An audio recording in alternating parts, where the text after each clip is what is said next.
Bonjour à tous, on commence ce tour de la presse sportive en Angleterre avec des matchs avancés de la 29e journée de Premier League qui avait lieu ce jeudi soir, dont un choc Liverpool-Chelsea à Anfield, et ce sont les Blues qui se sont imposés sur le score de 1-0. C'est Mason Mount en fin de première période qui a inscrit le but victorieux et permet à Chelsea de rester invaincu depuis que Thomas Tuchel est arrivé sur le banc. Mount empile un peu plus de misère sur Liverpool, écrit The Times ce matin. Ce fut en effet hier la 5e défaite de rang à domicile pour les Reds, une première dans l'histoire du club. Le Sun réécrit du coup le nom de Jürgen Klopp ce matin avec 5 L, L comme loser bien entendu. Les champions d'Angleterre en titre sont 7e ce matin à 4 points de Chelsea 4e et ils sont même talonnés à 1 point par Tottenham, victorieux hier à Fulham 1-0 dans un match avancé de la 33e journée. Les Spurs qui gardent intacte leur chance de décrocher l'Europe pour le Guardian ce vendredi. Ça jouait aussi en Italie avec la fin de la 25e journée de Serie A hier. Et très bon coup dans la course au titre pour l'Inter, vainqueur à Parme 2-1. C'est Alexis Sanchez qui a offert la victoire aux Interistes grâce à un doublé. Les hommes d'Antonio Conte comptent 6 points d'avance sur le Milan ce matin. Et le Corriere dello Sport s'en amuse. Tenter de m'attraper, écrit le média en faisant parler le coach italien. Pour la Gazzetta dello Sport, ce succès signifie le grand ciao de l'Inter en tête. Les Lombards sont bien partis pour aller chercher un scudetto qui leur échappe depuis 2010. En Espagne, ce jeudi soir faisait la part belle à la deuxième demi-finale de Coupe du Roi et c'est l'Athletic Bilbao qui ira défier le FC Barcelone en finale après une victoire en prolongation sur la pelouse de Levante hier 2-1. Pour Marca, cet Athletic est unique parce qu'il va disputer 2 finales de Copa del Rey en l'espace de 15 jours. En effet, le 3 avril, les Basques disputeront la finale de l'édition 2020 contre la Real Sociedad et le 17, celle de cette année contre le Barça. Assez unique en effet. Les Blaugrana qui ont sorti le CVFC mercredi soir, comme vous le savez, au terme d'une remontada historique. Cela fait encore parler ce matin car AS dévoile que Lionel Messi et le directeur sportif andalou Monchi se sont fortement invectivés dans les vestiaires après le match. L'Argentin n'a pas du tout aimé que le week-end dernier Monchi traite Ronald Koeman de pleureuse. Le directeur sportif a d'ailleurs critiqué encore l'arbitrage dans le vestiaire, disant que le Barça gagnait toujours de la même façon. Réponse de Messi dans la foulée. Aujourd'hui, tu peux rentrer chez toi bien au chaud.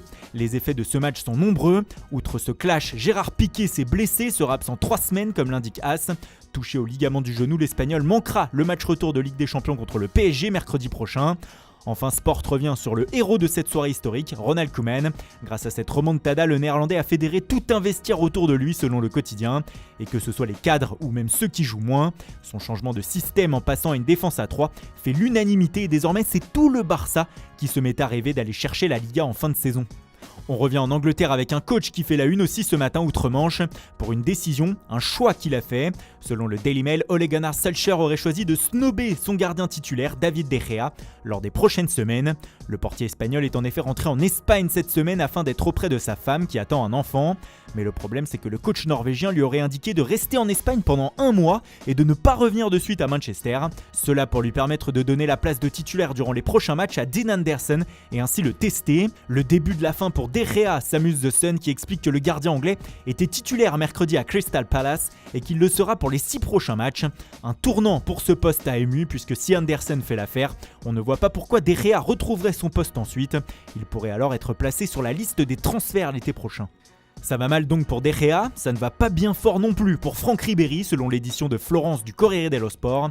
Le Français traverse une mauvaise passe actuellement selon le média et se trouve dans une zone rouge.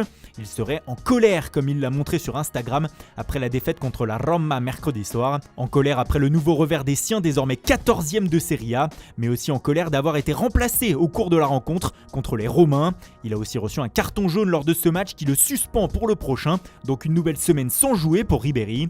Ce dernier serait sous tension comme l'explique le quotidien, comme tout un club qui peine à obtenir des résultats probants cette saison.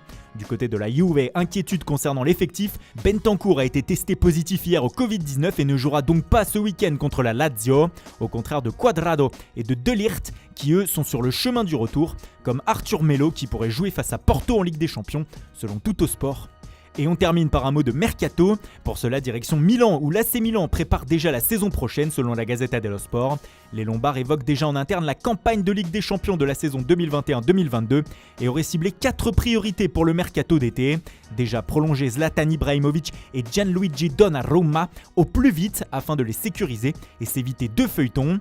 Et puis 2 renforts seront prioritaires pour la direction. Le premier c'est un meneur de jeu et le second un attaquant afin de suppléer Ibra. Il devra être jeune afin aussi de préparer l'avenir et potentiellement remplacer le Suédois lorsque celui-ci décidera d'arrêter. Voilà, c'est tout pour aujourd'hui. Merci pour votre fidélité, bonne journée à tous et rendez-vous dès demain matin pour une nouvelle revue de presse.